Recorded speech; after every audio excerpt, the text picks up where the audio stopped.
Order in the court, fellow armchair Imagineers. Tiki here.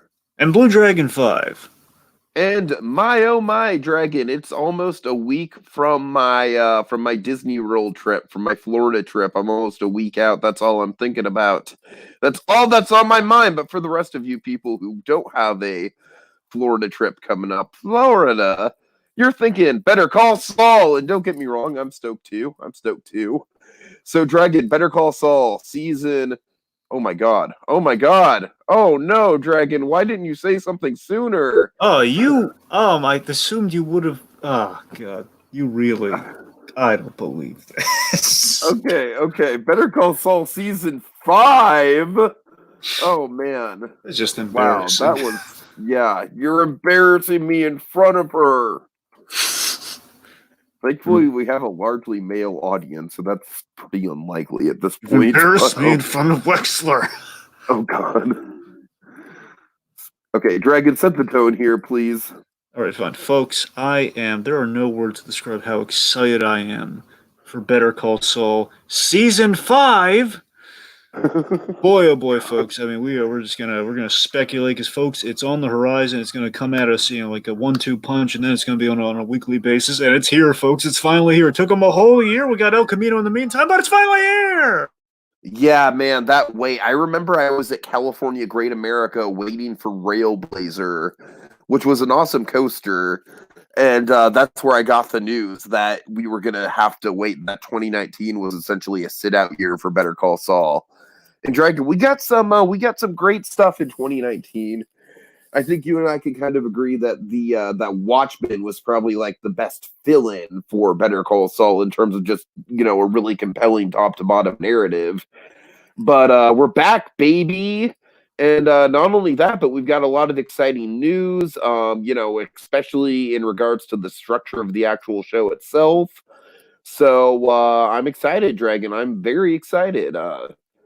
And looking at this picture, Dragon, this is exactly what I wanted. This whole kind of like glooming presence of like, all right, Saul Goodman is here, man.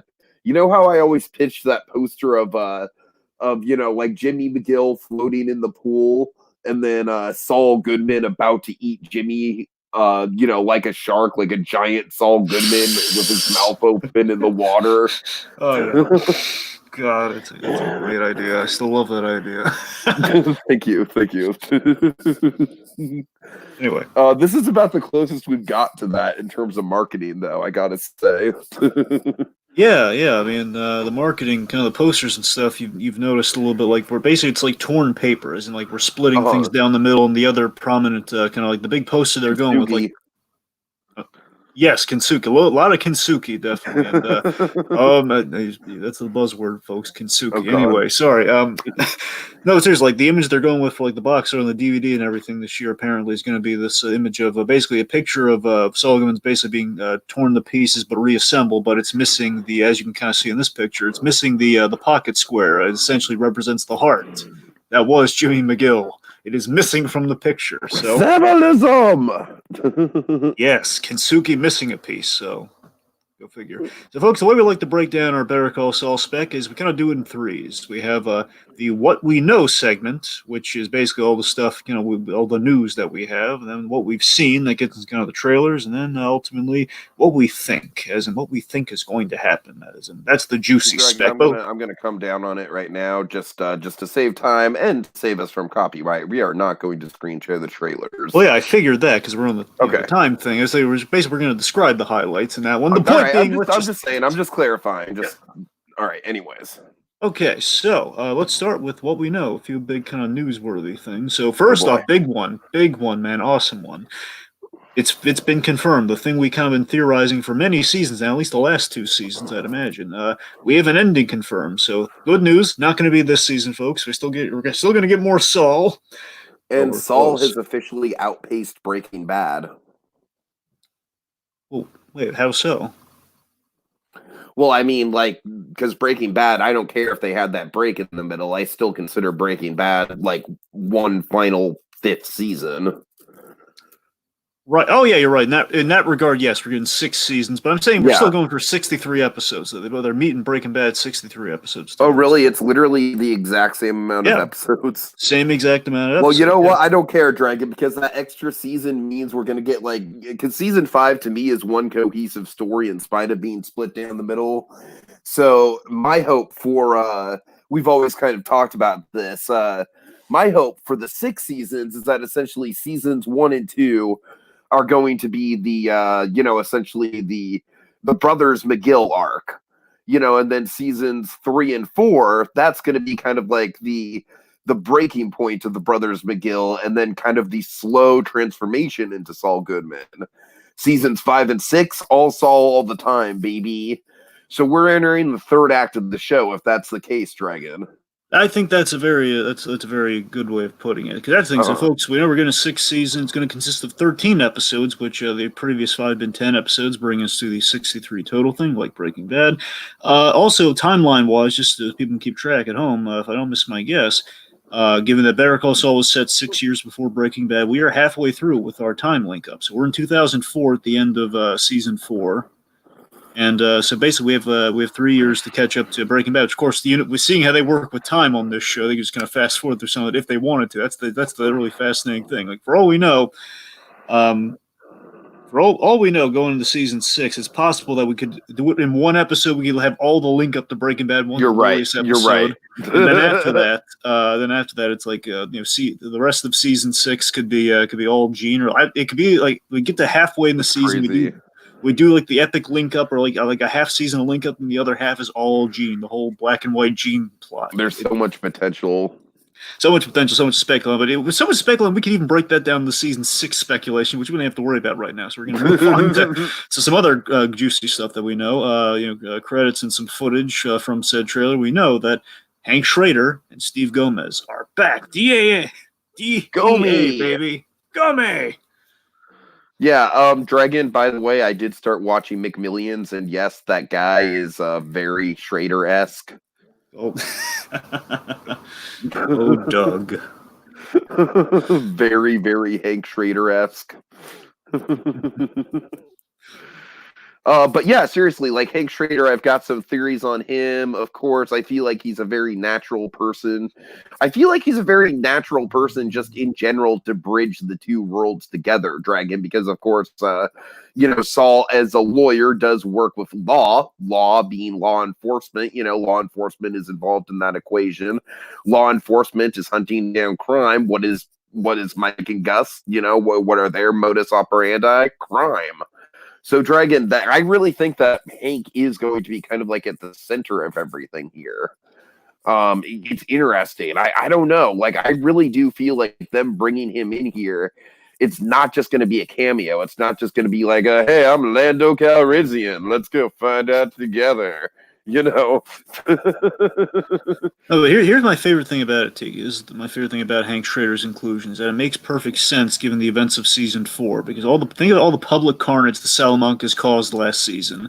They've been stirring up. I think we have the major shootout that happened. Of course, that's definitely going to be in the DEA's radar. And right, of course, absolutely. Fred at Travel Wire. We had a guy who was murdered at Travel Wire. So that's going to stir up some stuff.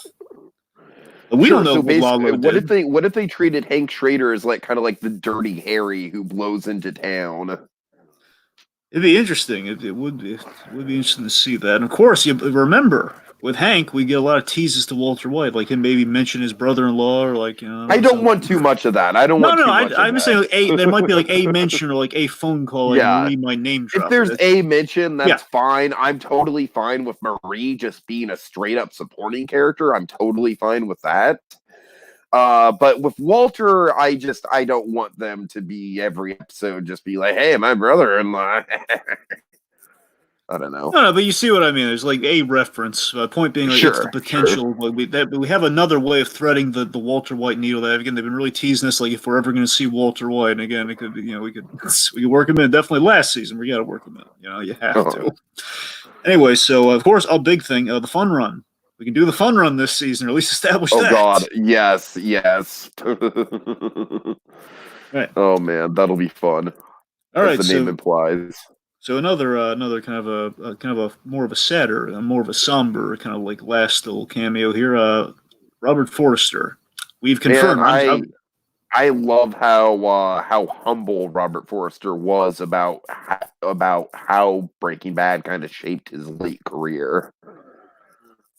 I think the biggest thing Forster really had going for him was Jackie Brown. I think that was the thing Uh-huh. everyone knew him from. I feel like this is like the next, like for the next generation, it's going to be Breaking Bad, and he only did one episode, now two appearances. And I love that he appeared once, at least once, and we don't know how often he's going to appear. I assume at least once, given the tradition. He's going to appear once in all three of the Albuquerque verse related projects, and I think that's fantastic. That's perfect. It's so silical. Yep.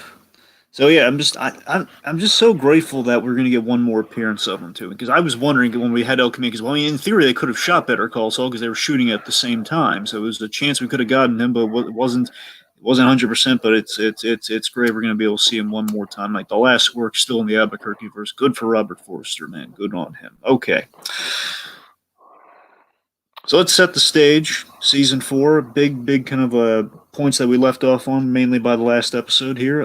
Big one, the Saul Goodman paperwork. Dragon, that is one of the, of course, especially because the fact that we're getting it like almost 2 years after the fact. It's one of the most brutal cliffhangers in TV history for my money. Because it's like, all right, we're there, and then we have to wait. I mean, oh God, Dragon. Like, honestly, I haven't been super high on the Better Call Saul cliffhangers overall, like at least season cliffhangers, because we established this pattern of like the penultimate episodes being like, the big wow bang episodes, and then the finales being a little bit more kind of reflective. I mean, granted, the Chuck thing at the end of season 4 was pretty big too, or at the end of season 3, I mean. Yeah. So I feel like the cliffhangers just kept escalating and escalating and escalating to the point where now it's like, this is just, I don't, it's like we really are just kind of taking a step into a bold new world, as the trailers kind of seem to suggest. Yes. So of course Kim just kind of being left alone to process that, much like us the fans. Okay, the Super Lab is halfway done, and Gail Bedecker is definitely he's been brought in kind of the working space. The point is, Gail Bedecker is waiting in the wings during all this. Meanwhile, Mike Ehrmantraut is just absolutely, his shoal has been shattered by the events that went on with the previous tenants of the Super Lab. Of course, a huge thing. Mike is killed again. He avoided killing so much during this season. He hasn't killed anyone since he killed the man who murdered his son. It was such a build-up, Dragon. It was such a build-up. Oh yeah, and like we had basically season 4 was the big half measure story. Not like the one he tells, but it's like the big, like, oh god, there's a half measure story for you. Right. Okay, let's see. So, point is, Mike might be killing a lot of people this season. That's a big takeaway. Like now all bets are off, man. No more careful Mike Ehrmantraut. He might. He's gonna be smart about it. But I'm saying his best Russian friend. It's like, what's there on the table? German for him friend, morally. I'm sorry. It's been a minute. German friend. I'm sorry. I'm thinking of Stranger Things. Okay. Let's see. Nacho is working on an escape plan for he and his father, which is still in the works, but now is going to get a lot more complicated with the Lalo of it all.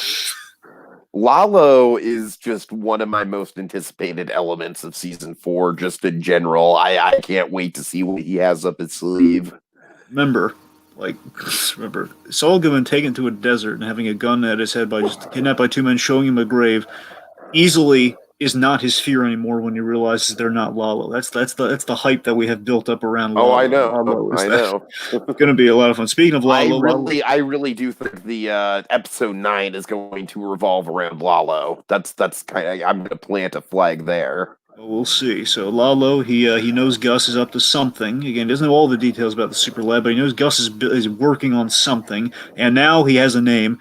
Are you Michael? Oh God, that's great! I forgot about that. I love that. I rewatched season 4 a number of times. I wish I would have had time, Dragon. I'm sorry. I really wanted to. I'm rewatching it now, darn. Anyway. You know what? I don't know how you have time to like watch these things like multiple. Now, to be fair, the one I'm doing right now is the commentary track. To be fair. All right, but still, anyways. Anyway. Okay, and HHM is not doing well. HHM is like they're downsizing. They're not doing well, man. That's another big one to kind of file away there. So, all right. Okay, so let's talk about what we've seen. So let's start off with kind of the big takeaways from like the main trailer, like the big "Welcome to My World" trailer. Welcome to my world, which is such a great music choice. I love it. Now they have all these commercials that are playing the song. But Better Call Saul did it first, and they did it better. It's not a Candy Crush game. Dragon, can I just kind of start off like before we get into the individual trailers? And I don't know, I'm kind of hesitant to go through all of these individually, man. There's a lot of them. Oh, we're just doing two. Which one? Well, I mean, there's really just we're doing the trailer and then the first look, and then we're just gonna like beyond that, it's more the supplemental fun stuff, you know. Okay, cool. But I'm just saying, like, the marketing has been almost kind of like to the point where I almost kind of feel like they're revealing a little bit too much. How do you feel about that? You know, it's very interesting you say that because I did crack a pattern with Better Call Saul and their marketing. You know, given that we're in the 5th season now, assuming they don't radically break this pattern, which is always a possibility, but I'm just saying 4 seasons so far, it's been the same pattern. Any footage that you see before the premiere, as in like the trailer and I presume the first look as well, but at least the trailer, they go up to at most episode 5. So you'll have half the season, but not the full season. You'll never have the full season. Okay, but that's the thing. It's like I don't, like episode 5. It's like, God, when is that going to air? Like, sometime in April. You know what I mean? That's still I don't like. I don't know, man. It's just a little too much for me. It's like I'm getting to the point where I'm kind of becoming like Monkey and not really enjoying these trailers. But to the same point, don't get me wrong. I'm not like I'm not enjoying these trailers because they're not great. Like it's very artistically done. It's a great song choice and everything. Of course, good editing and everything like that. It's just I don't want to know at this point, Dragon. I don't know. Conundrum. Let's see. We have this. Fine. Let's focus on a few of the big standout bits from the trailer. A few. Okay, so we have Saul Goodman in a courtroom. He's looking very nervous, and again, this shot just emulates kind of the theme of the season. It's going to be basically the image before us here again.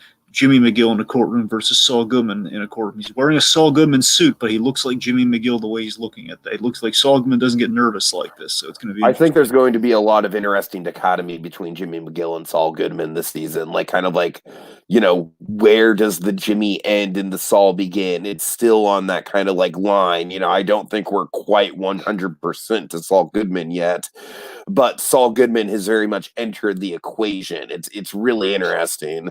So big thematic thing, just with the song choice and just overall tone of the trailers and the marketing, particularly the main trailer, is "Welcome to My World" sounds like it's going to be we're romanticizing the tragedy of Saul Goodman trying to accommodate Kim Wexler, trying to acclimate Kim Wexler to his new status quo, which basically is going to be doomed for failure. Like this season is like the romanticized tragedy of the fall of Goodman and Wexler. Okay, you see, I mean, yes, I do think that. Here's the thing, Dragon. When we're talking about Goodman and Wexler, I have some theories about that. So as do I. Let's put a pin in that. But I do think that the Welcome to My World, Dragon, I really think it could apply to a lot of the characters. Of course, Lalo coming back in. It's almost like Nacho kind of like begrudgingly saying that to Lalo. Yeah. Of course, Gus and Mike. Very much applies there. I like it. Let's see. I'm sure it applies to other people. Maybe Hank, because like I said, Hank, of course, he could be. This could be kind of like the most dangerous situation he's dealt with in his career thus far. It's the first time maybe that Hank's been really like we could see the birth of like DEA hero Hank Schrader. You know what I mean? Right. So there's a lot of potential there. Now it's going to be interesting because with Hank, just to mention him here, is that Hank honestly I don't think he becomes a DEA hero until he takes down Tuco. Now I could be wrong. I'm just saying operating from just what we saw in Breaking Bad. I think that's where he got the hero status, but he's just kind of like a well loved guy within the DEA. But again, he's well loved, so maybe he did something to earn that love. I don't know. Well, that's what I'm saying. I feel like this season we might see where he earned the name ASAC. Well, no, Tiki ASAC. That's just the ASAC isn't a nickname. ASAC is his rank. It's like it's. I know it's his rank, Dragon, but God, you're undermining me here.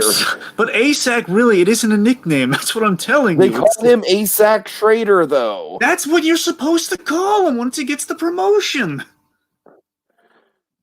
Okay, fine. It's not okay.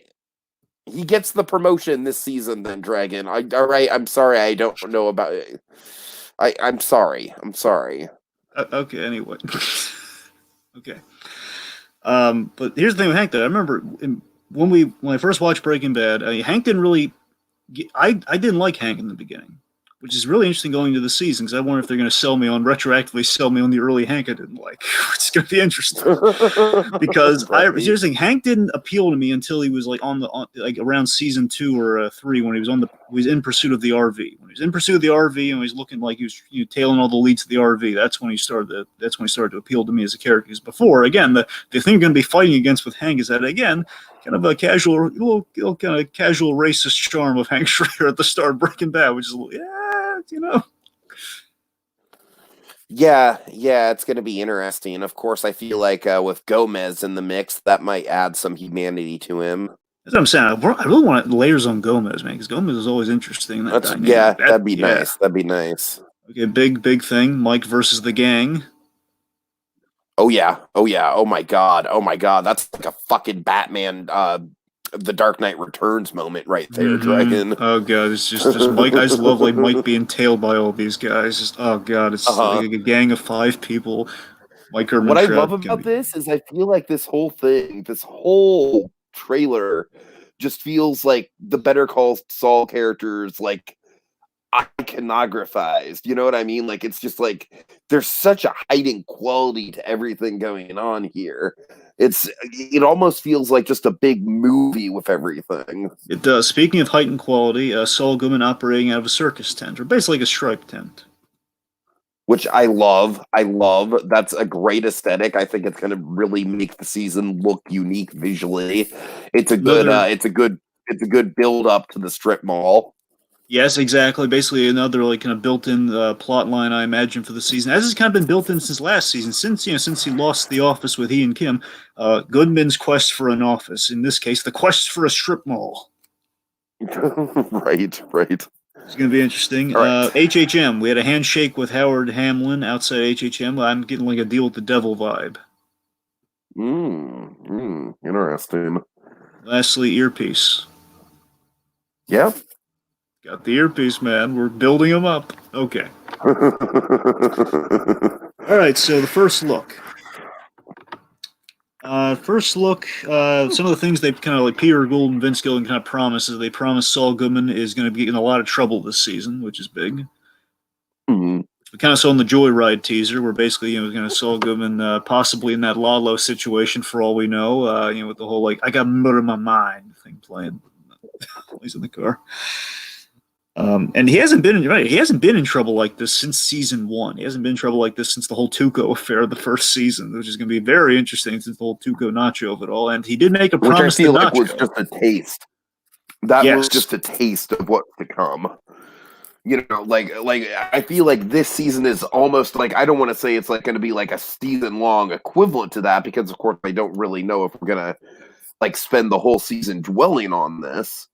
But I definitely think it's going to, like I said, Dragon, I'm fully convinced that at the very least, we're going to hit that big car encounter with Lalo at the midpoint of the season. There's got to be some sort of big cataclysmic thing that happens with Lalo in the car at some point. I think you're right. So let's see. So again, we're kind of teasing up they kind of teased up the dark love story of it all, like the fear of like, how does Kim fit into Breaking Bad? So that's kind of like the big thing they're touting off. They're going to kind of they're going to really solve this season. Like Kim is unsure of her position with this whole Saul. Basically, she's like, we don't know how Kim's going to react to Saul Goodman. We don't truly know. We're speculating. We don't know.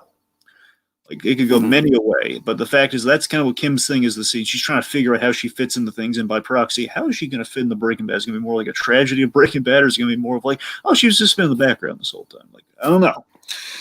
We'll see. We see Saul Goodman's definitely making a splash in the media, which I'm sure is going to be a lot of fun, and I can't wait for that. Honestly. I cannot wait for that. Just like, and of course, now we know where he has. The film crew, I'm sure, will be involved. Which will be yeah, a lot of commercial shooting going on. Yep. Something I did notice in the first look, which basically seems to be we're going to do some link up with kind of where we left off, which you got to, honestly. It's like we did with the first season going into 2. We had like that awesome link up with like, the smoke in the water to like the whole Davis and Maine affair. So sure. Jimmy, it seems like Jimmy's gonna, and this is what coats my theory for the season about the whole, where Saul Goodman and Kim Welks are end by the end of the season, like the whole potential rise and fall of that relationship. Point being, here's my whole thing about that, Dragon, is that we've been speculating like since season 3 that this is gonna be the breakup season. This is the breakup season.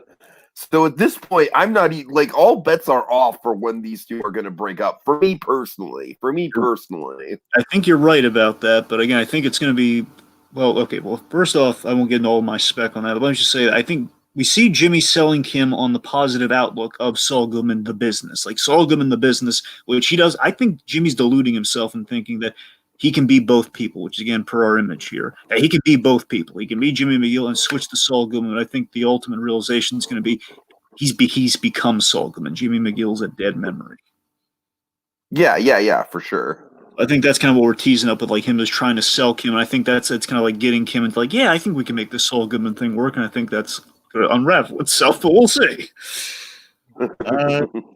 And also, they're teasing up that Nacho is now very valuable to Gus Fring in this whole Lalo affair, which is just Gus Fring is not going to be happy about. But now he has a man on the inside, which is your heart goes out to poor Nacho. He just wanted to go to Canada with his father. Oh God.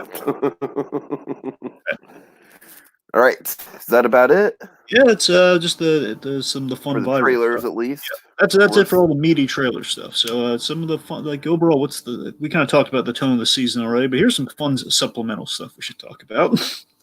Right, man. Here's the thing: this stuff is fun, but at the same point, I feel like it's like, okay, I get it. Like, I don't know. At a certain point, I almost kind of started phasing out of it just because it was like, oh, I'm Mike Ehrmantraut, and I'm gonna make a pimento. Get it? Because I'm a dry character. I don't know, man. Some of them felt like maybe a little too on the nose. I don't know. I'll admit, I wasn't crazy about some of them. I feel like some of them worked better than others. I will admit, of course, remember the foundation of this was genius when they first did these sort of things. When you had the Gus Fring doing the Pollos Hermanos employee training. Well, that's what I'm saying. Yes. That's what I'm saying is that you can't strike.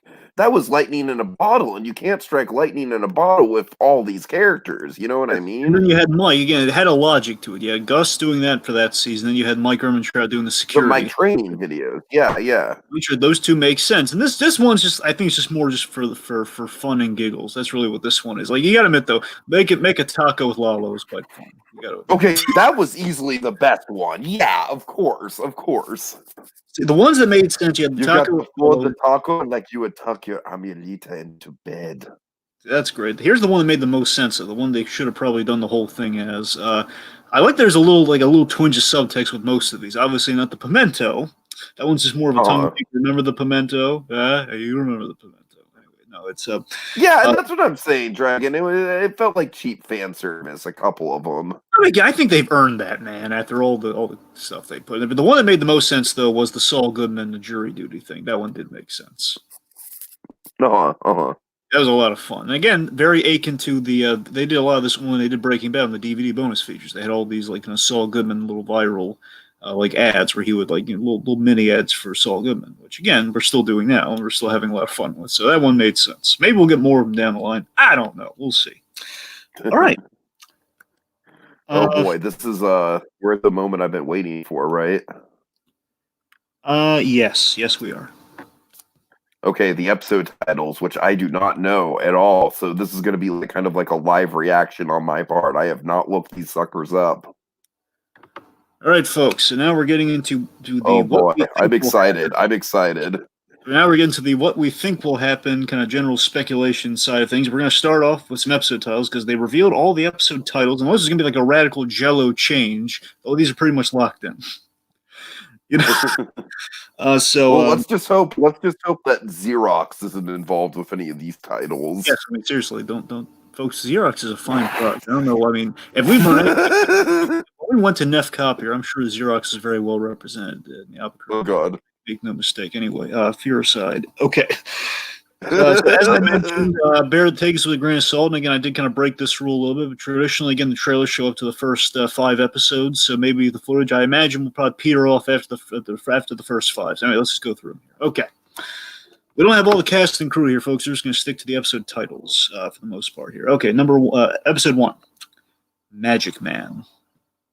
Ooh, boy. Okay, so we already saw, of course, Huel say, you know, like, good go, Magic Man, or something like something for to Jimmy. that effect. That's yeah. Jimmy. Of course, after this started in season 4 when he got him out of the whole Cachado affair. That's where he. Oh man. Oh, so much possibilities. Oh God, we could see a flash forward with this. Oh God. So I think. My mind's already racing. Okay, so I think honestly is my one sentence spec on this one is I think Jimmy's going to be selling the business of Saul Goodman to Kim this episode again per the thing we kind of talked about in that first look, and I think it's going to work out well at first. Again, we're going to see the tent in action. It's like okay, maybe this could work in like Magic Man. You made it work, something like that. Okay, episode 2 is a good one. 50% off. Oh man. Oh God, what could that mean? I would direct you to the image before us yet again. I think this one's very much going to be, again, primary undercurrent, split of Saul Goodman and Jimmy McGill, hence the 50%. Perhaps. Broadly, though, if I were a betting man, basically everyone's going to be 50% off their game. Because we saw Mike Erminchet's going to be a little beaten this season. I think that could happen this episode. Yeah, no, you're right. It looks like Mike's going to be put through hell even more so than he was in season 4, which is hard to believe. The DEA causing trouble, probably 50% off. The DEA are now involved. Again, you imagine that would have to happen early on in the season, and again, perhaps 50% off. Sure. Now we have a new problem, and Nacho is going to be in need of Saul Goodman. Again, I wonder, again, with that whole 5, again, they could really be breaking this rule. That's the thing. The car thing has me most thrown off with my speculation, because the car thing seems like a really huge deal. By the same token, if I abide by that whole 5-episode thing, I'm thinking maybe this starts like early on within these 5 episodes. Like perhaps Nacho is in need of Saul Goodman, and then the next episode, that's where we're going to be in the car situation. For all I know, I don't know. All right, episode 3. I'm sorry. Do you have anything else for 50% off? No. Episode 3, the guy for this. The guy for this. The guy for this. Bill Burr. Yes. So okay, I'm thinking maybe that episode. It's got to be a vet episode. Okay, so it's got to be a vet episode. But here's my theory. Okay, if not QB, it's a vet episode, and it could be the Ed. It could be the El Gilbrath episode. It could be the vacuum cleaner disappear. It could be Forrester, man. Oh yeah, of course. The guy for this. Sure.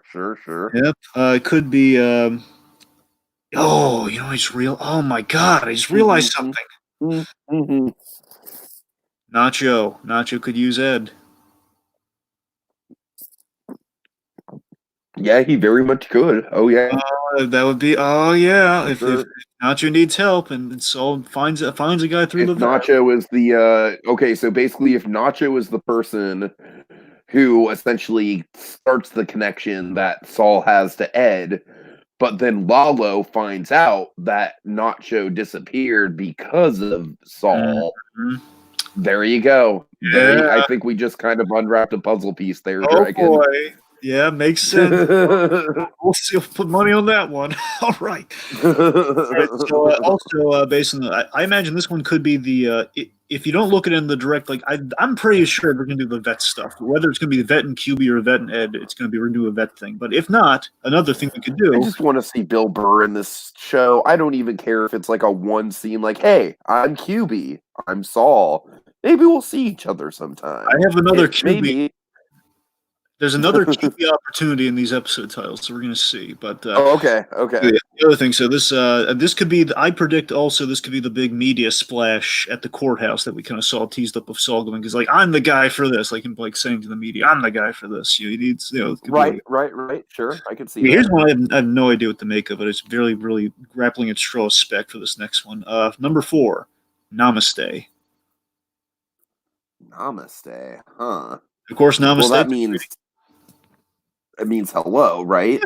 Yeah, it's basically agreeing. Well, like that. So basically, I have one thing to go on with this episode. All right, one thing. Okay. This is both directed and written by Gordon Smith. Gordon Smith, one of the great writers and directors of Better Call Saul, mainly writers. He's the one responsible for like the big emotional, the really clever episodes. I'll give you 2 prime examples. He did 5-0. 5-0 was Gordon Smith. That's how a big splash on the scene in the first place. And he also did Chicanery. Okay. I believe he wrote Koshada. So the point being, he could either be a really clever scam, nice, or it could be a really emotional kind of Mike-esque thing. Might not be with Mike directly, but an emotional thing. But again, Gordon Smith, he's the one they go to for all the deep legalese because his sister was a lawyer. So I don't know. Okay, I got a big theory on this next one. Episode 5. Okay. Dedicado a Max, which translates to dedicated to Max. Now, I think you and I both. There's one Max I'm thinking of. Are you? Oh God, yeah, of course. Well, we didn't even have to say it. Gus Fring backstory, man. That's what I'm predicting. Yeah. So Gus Fring backstory with Max, and this again could be a big DEA thing. Oh God. I'm thinking Hank Schrader and the DEA might play a role in this. At the very least, we got to see Hank's boss and the whole fun run affair. I think that'll be our framing device for things, perhaps. And I think we're gonna have a parallel to the cartel conflict now versus what it was then with Max. There's this ominous graveyard shot, and again, I can't tell if Mike's walking through what scene. I don't know if it's a graveyard, but we have like this stick popping up like it's a cross, which makes me think graveyard. So this vast desert landscape area they keep touting off. I don't know if that's Mike walking through there, but it's a chance that could be a flashback to Gus Fring. I don't know. Maybe it's him where he buried Max. I don't know. All right. Point to this could be the episode where everything hits the fan. This could be the very big car episode with the cartel stuff involved. I don't know. Just throwing it out there. Okay. 6. Wexler v. Goodman. Oh man. Yeah, that's I mean, I kind of feel like that sort of says it all, right? Like I don't know. Here's the thing, Dragon. I feel like we're gonna get a time jump. I really do. I feel like we're gonna get a time jump. We got 3 years to burn. First. It's entirely possible. That's what I'm saying. I feel, and of course with Kitty, we got a 4-month time jump in like episode 3. So I don't know. I feel like we're gonna go through at least a couple of years, like it's sometime in the first few episodes, Dragon. So there's. I mean, with a title like that,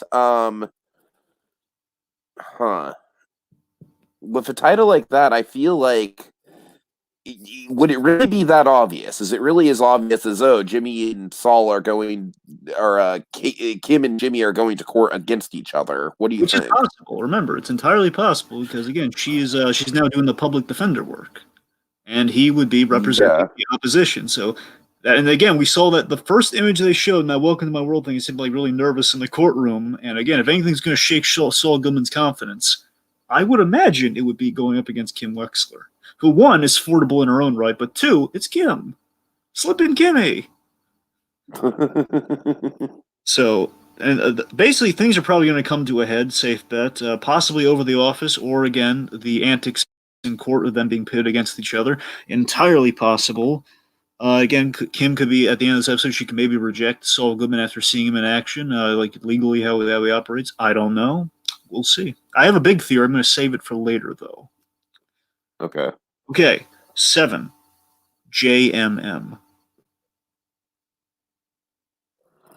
JMM. I'll remind you, Jimmy's middle name is Morgan, so James Morgan McGill. Right. You remember early in the season when he had his own business cards and he was trying to, like, the JMM was the big thing he was kind of mocking HHM with as well. Right. And Right. remember, Right. HHM is not doing well this season, so I think this episode's going to be the big HHM of it all, man. And I've been wondering, Dragon. It's one of the things that I've been struggling with my spec has been how to how to work Howard Hamlin back into this. Oh, here's what I think. Okay, so I think Saul Goodman may leverage HHM to start his own business. Remember, HHM is really not doing well. They're downsizing. They're a little fledgling. I don't know if they're entirely fledgling because, again, they still have 2 H's in there. But still, McGill was a really big deal. And I feel at the end of the day, I don't know how deep it's going to go, but I think I'm pretty sure Saul Goodman. Remember, we saw that handshake deal with the devil moment in the trailer. So I'm thinking Saul Goodman is going to scam Howard Hamlin, and Howard Hamlin's just going to see Jimmy McGill before he sees Saul Goodman, and that's going to be his downfall. Oh God! Oh, that'll be brutal. Oh Jesus Christ! We never know what happens to HHM in the Albuquerque. We don't know if it's still around. We have no idea. It could still be around. Right. Honestly, this episode to me, with an episode like JMM, which again is also his initial, so maybe it's not HHM, but if you're going to abbreviate him like that, come on, it's got to be an HHM. But I'm calling this. I'm calling this is the episode where we're gonna he's gonna do something really bad. It's gonna be like the last appearance of Jimmy McGill. Hence the reason we put the initials in the episode title. We're doing something like JMM is like Jimmy's old dream of like being the prestigious lawyer, like the big initials dying. That's what I'm thinking. Right. Episode 8 is a good. Okay. Here's my QB episode. All right. Episode 8, Bagman. Yeah, that sounds QB-esque. QB could be a bagman for somebody. Potential QB intro as a bagman, basically making the money runs and everything, who probably gets in deep, which leads to he needs a lawyer. Saul Goodman. Sure. Yeah, 7's a really dark one. We go to 8, lighten things up a little bit of QB, then we go to 9, which is like we drop the hammer yet again. That's what I'm thinking. Okay, so what's 9? Bad Choice Road. Oh, man. Oh, Jesus Christ. That's cryptic. Oh, boy. Okay, it's doubtful. Dragon, it's the car. It's the car. That's what I'm saying, man, but they've never done that before. I don't care. I don't care. It's got to be the car. I know. That's a thing you have. With the road in the word, it has to be the car, right? It has to be. Bad choice. And we know this season's got to be leading to Lalo. We know that. Oh, man. That's the interesting thing. This is driving me nuts. So I'm going to call this the most epic penultimate one yet. It's got to be. I'm predicting like a big tragic Kim and Saul Goodman split. Now that's not I love how like earlier in the show's run, the biggest penultimate episode was Jimmy manipulating a bingo game. That's still the most. Again, this episode could change that. That was the most disgusted I ever was with a character that I love. Oh, I know. Worst thing he's ever done.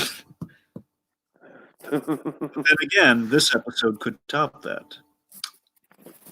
Well, I don't think this episode is going to be where he does any bad things. I think this episode is going to be kind of like a mini Ozymandias of like, all right, you've built up all this shit with the Saul Goodman thing. Now it's time to pay for it. Right.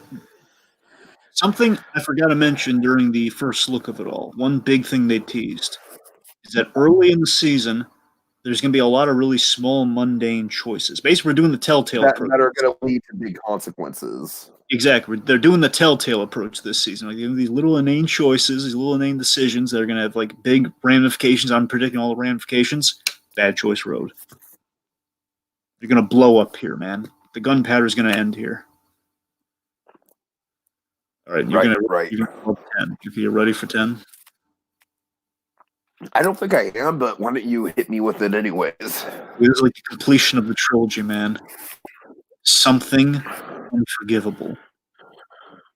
Oh, man. So, of course, folks, we had something beautiful, and then we had something stupid. And yep. Something Unforgivable. Oh, oh God, Vince Gilligan, what are you doing to us? Oh God, that's again just brutal. All right, so All big. right. This is the big Saul Goodman in the, like. This is like we get him into the Breaking Bad status quo, basically just waiting for Walt and Jesse to show up. That's what I'm predicting with this one. We're gonna be in Breaking Bad at the end with this one. Uh-huh. Basically Saul Goodman, as we see, like he's going to be in the strip mall, the whole thing, everything's going to be set up right at the end here with this, but all of it built upon the terrible choices made in episode 9 that presumably splits things up and brings down like all the hopes he had with him having an office with Kim and all the dreams he had through Saul Goodman. He's going to lose Kim in all of it, but he's going to be in the Breaking Bad. He's going to be alone, just kind of waiting, for what comes next. The Nacho affair. I think Something Unforgivable is what the episode title is going to be. How Lalo sees the whole Nacho affair with Hector Salamanca. I think Lalo's if the car thing doesn't happen in 9. I'm not. The point being, we see Jimmy in the car in hot water. We know Nacho's going to be nervous as all get out. Whatever happens, in Lalo's eyes, whatever Nacho did is going to be seen as completely unforgivable, which is going to lead to like all the gobsmacking stuff. Imagine if they had the cliffhanger of like, oh God, we're in the middle of the Lalo situation. Can you imagine if they did that? Oh yeah. Oh Jesus. Let's see. I have one theory you got to hear though. Okay. Okay. Theory for a split between Kim and Jimmy here. So perhaps Saul Goodman causes the split with Kim to protect her from the Lalo affair, to protect her from the cartel. So he does something unforgivable to get her, basically because he knows that she will forgive him no matter what he does. So she did something so bad, it's like there's no comeback from it. He caused his own unhappiness. He separated her from everything just to protect her from Lalo. I like that. I like that. Okay, so now it's theory time. Tiki, hit him with yours. All right. Well, my theory is that we are going to see how Marie got off with her shoplifting charges, and well, let's just say Hank Schrader needed a good lawyer, and what? No, go on. And I really want to see this go down, even if it's not really too relevant to the plot at hand, but just I don't know. Dragon, I feel like I don't have much in terms of spec, man. I'm sorry. You're like laying all this all this really intricate stuff with Nacho and Lalo and all that, and I'm just like I haven't had time to think about much of this. Well, let me talk up your Marie thing here for a second. I want to tell people why I'm this so much. Okay, so when Tiki dropped this nugget on me, man, I was blown away. I never considered it. Yeah, you were. I'm still blown away by it. I'm hoping it happens because it makes sense because we're gonna have Hank this season, which now we know we are. You gotta put Marie in there. She's not confirmed, but I think it's a pretty safe bet. Now, again, what's the one thing we could do with Marie that would be relevant to our little lawyer show?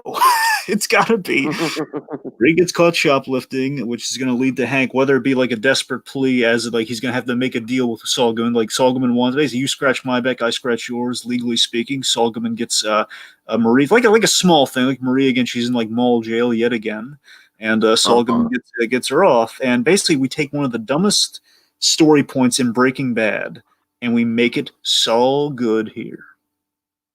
Oh God! That's what I'm saying. We're gonna make it so good, man. Right, I like it. I like that you have more faith in my theory than I do. Oh man, I want that to happen so much. Okay, let's see. I feel I'm gonna rapid fire fuse. Then I'm gonna get to some of the big stuff here. Then I'm gonna start with the big stuff. All right, big one. Okay. Again, they've been so good with like bringing everything back into the show. Every little line that Saul Goodman's ever had in Breaking Bad, even though some of it's gonna be really tough to bring to screen, they've managed to do it in some way. The one that I've been wondering ever since the beginning of the show. I think Kim's gonna marry Saul Goodman out of like a marriage of convenience. Yeah, here's the thing, Dragon. Here's the thing. I think that the magic trick that we've been kind of like speculating on the whole time is I feel like Kim doesn't leave nearly as soon as we think she does. Yeah. I think she's around during the Breaking Bad timeline. That's entirely possible. But then again, That's my Dragon. I've been leaning on that. I have been leaning on that.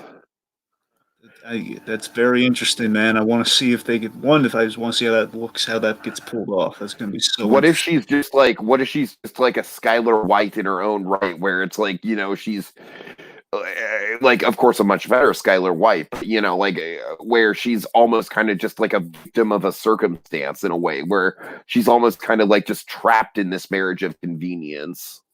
Because remember, big reason Skylar didn't go through the divorce with Walt. Similar reason why Kim would stay married to Saul Goodman, because she cares about Jimmy. And again, any mess that he gets into, if she were ever called in to testify against him, she can't do it because she's married to him. Exactly. So Exactly. if anyone's going to come up with that idea, it's got to be a lawyer. And Yeah. what's very interesting, though, again, that whole Wexler versus McGill episode. Sorry, Wexler versus Goodman. That could be a divorce episode. It could be, but I think it's more relating to just Kim being anti Saul Goodman. Yeah. And I feel like, of course, that's going to be where the tension comes from. I mean, can you imagine, like, basically, could you imagine a dark timeline where Saul is just kind of calling Francesca honey tits at the office and then coming back to Kim and just barely even acknowledging her? Oh, God, that's going to be so hard to watch. That's what I'm saying, Dragon. That's what I'm saying. Like, Kim's like, I made your favorite meal tonight, and Jimmy's just like, meh. See, here's the thing, Tiki. I never thought of that because my thought process was going to be she would have left him at that point. He's only going to be left with Francesca, and that's why he's probably throwing all the false affection onto her because he has no one left. That was always my thought. You could be entirely right.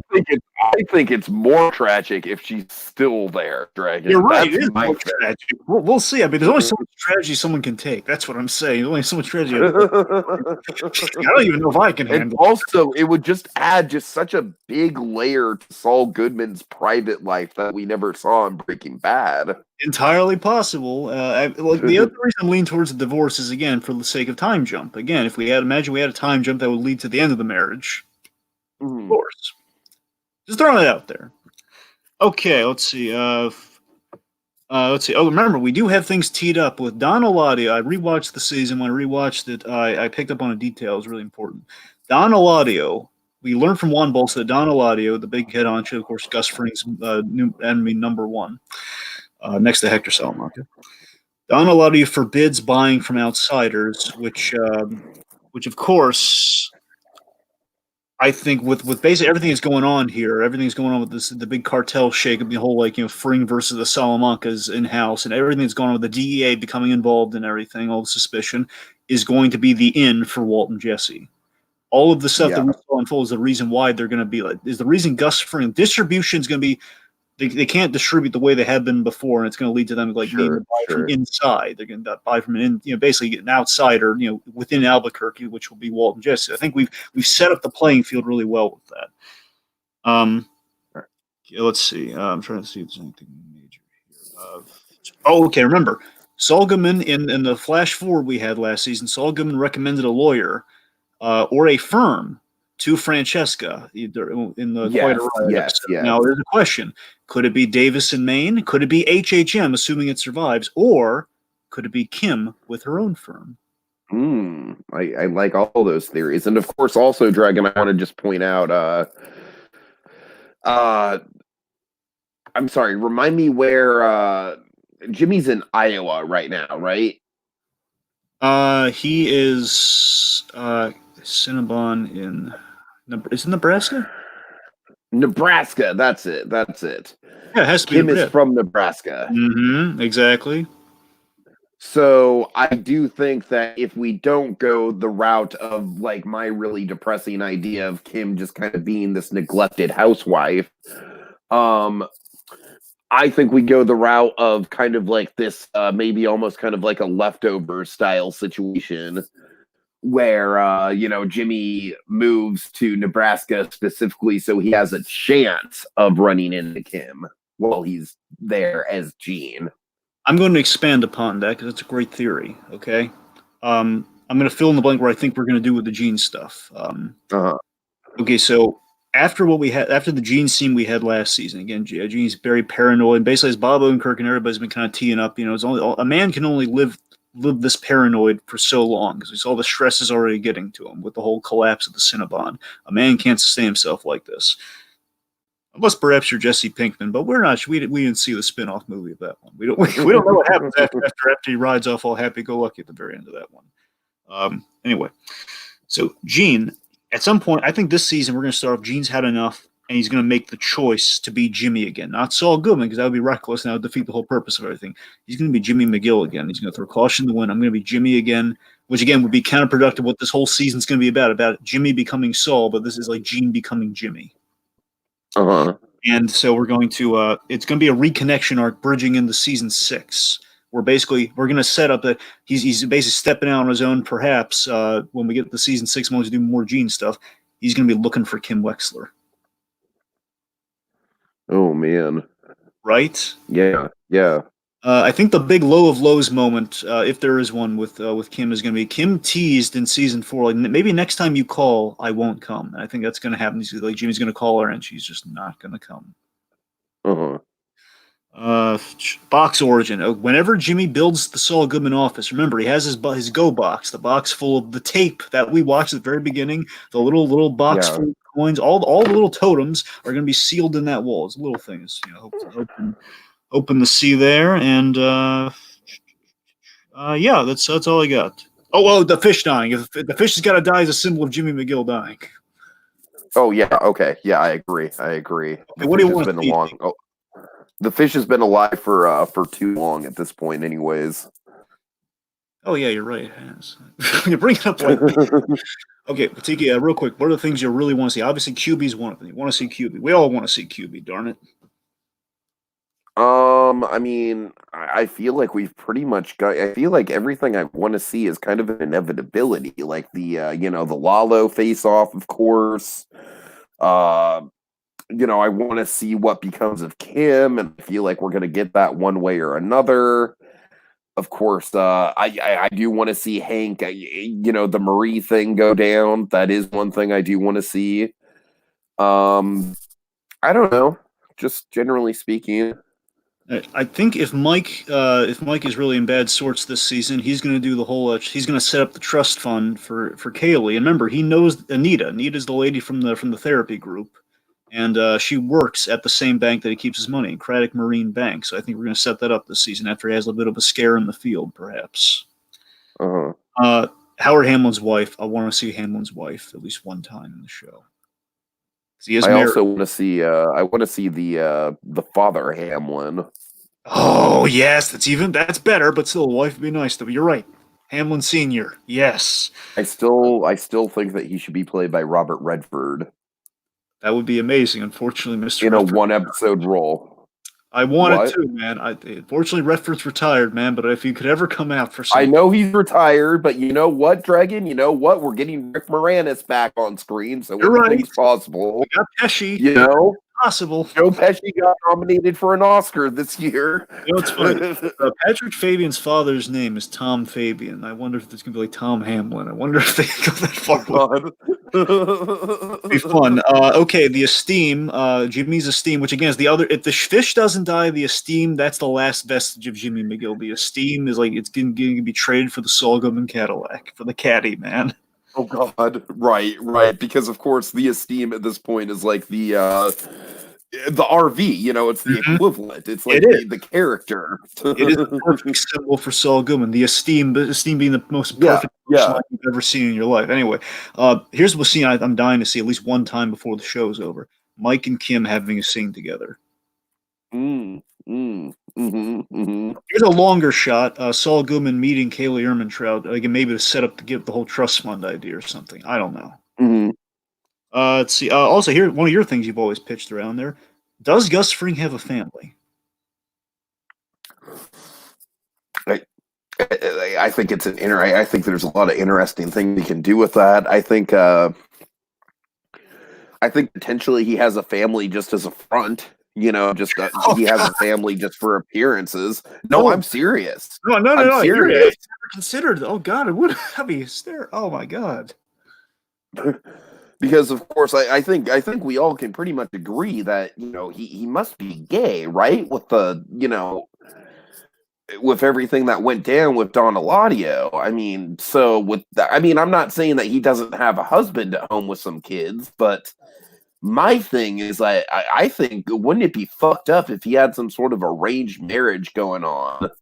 Well, no, Tiki, I think you're overlooking the obvious here, which is awesome. I'm kind of bolstering your thing up here. Is in that dedicated to Max episode, what if we revealed? Again, I'm not saying this has to happen, folks, but on this theory, what if we reveal the reason Gus Fring is so motivated to take down Eladio is that Max was his love, and that's what we reveal in the flashback episode.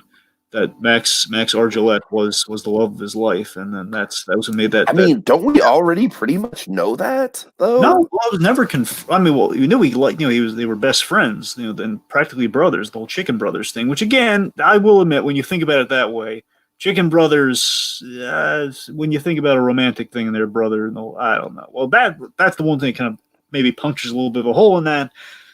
But the point being, he liked Max a great deal, so it's possible. I don't know. I'm not crossing my fingers for it, but I'll be impressed if they do it. I could buy it. All right, and I'm sorry, I'm kind of in love with my whole idea of like Gus Fring having this fucked up arranged marriage just for public appearances. It'd be interesting though, because again, basically, folks, and I swear to God, one of these days I got to go back and Breaking Bad. I got to see this guy, make sure it wasn't crazy that he had like little kids things in his house, which implies that he has a family. He definitely had there was definitely implication that he had kids in his house. I think if it wasn't stuff in the house itself, it was definitely dialogue. No, I know what it is. I know what it is. It's the dish he was making. He's like, oh, my kids do not enjoy this dish, so it pleasures me to get the chance to make it for someone with a more refined palate or something to that effect. You know what I mean? I'm gonna look that up by the time we're done this next season. I'm gonna try to confirm that. I know for a fact it's something to do with like the kids don't like the dish that he's making. I think you're right, but here's the thing: I always saw I could have sworn in the set you see like a little tricycle, like a little like a mini bike or something in the house. That's true too. That could very well be the case. I wouldn't be shocked at all. Okay. Anyway, all right, so that's all we got. So again, just like not really final thoughts, but folks, I'm on the edge of my seat for the penultimate season of one of my all-time favorite shows. I could not be more hyped in this lifetime. I'm ready, man. I'm beyond ready. I mean, if the marketing has been any indication, I feel, this season tonally, I mean, the tone just looks like it's just like a funhouse ride, man. It's like a dark funhouse ride. It's like, okay, we're gonna go in here and there's gonna be some danger, but there's also gonna be a lot of fun, a lot of sinister elements. But at the end, we're gonna come out and we're just gonna have a wild ride, and we maybe are kind of shaken by the experience, but we're all the better off for it. That's what I hope for this season. Yeah, I mean, this season could be like Breaking Bad season 4 in regards to the danger and the tension of the season. Like this is going to be the season of constant. That's what I'm thinking. Yeah. I'm glad you hit that point because Breaking Bad season 4 is kind of where I'm leaning too. Yeah, and remember remember our big analogy for season 4. The thing just kept popping up so often. That was the Rorschach season. That was the season of gives so many things up to interpretation. Or the season, I think it's going to be interesting to see if we're going to go that. I don't think we're going to go in quite a interpretive that's Jimmy processing and mourning. There's a lot to interpret there. This time around, I think it's going to be less interpretation. It's going to be more of okay, we're just going to see the consequence of actions and decisions. I think that's what the theme of the season's totally choices. So it's going to be very fascinating. It could lead to just a very lonely Saul Goodman. We'll see. It's going to be very exciting. Thanks for folks join us on the ride. It's going to be a lot of fun and potentially terrifying. We'll see. Yeah, and we're going to be doing episode recaps, hopefully every Monday. Of course, we're going to be getting 2 episodes the first week. So you want to run that down, Dragon, really quick? I love him for giving us 2 episodes, but unfortunately, it's going to screw up our recap. But who cares? We're getting 2 episodes right out the gate. Okay, so this Sunday we're getting an episode. Then Monday they're gonna have the other one. It's gonna be regularly coming on Mondays, so we're probably gonna be doing that. Obviously not the night of, but I imagine we'll be doing as soon as we can after the fact. before. I imagine we could probably do most of them on Mondays. I mean, of course, my trip's going to screw everything up. We'll talk about that when we get into the first episode. But it's going to come on Monday, so we can't do them on Monday.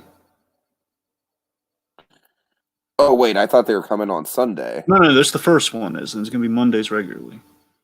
Oh, shoot. Okay, well, probably Wednesdays would be our best bet then. That's what I'm saying. So it's going to be Wednesdays or at least something close to that. So let's just say Wednesdays are. That's why I hesitated to say Wednesdays. All right. Inside baseball. All right, I get it. The point being, folks, we'll be talking about Saul. Are going to be might be a little behind in the first week, but it's going to be regularly, ideally, as soon as we can. Okay. So. All right. So, have a good night, folks, and can't wait to see the show. I don't have any end tag, Dragon. Please give the end tag. Jimmy, it's tea time. Jimmy! It's all good, Ma.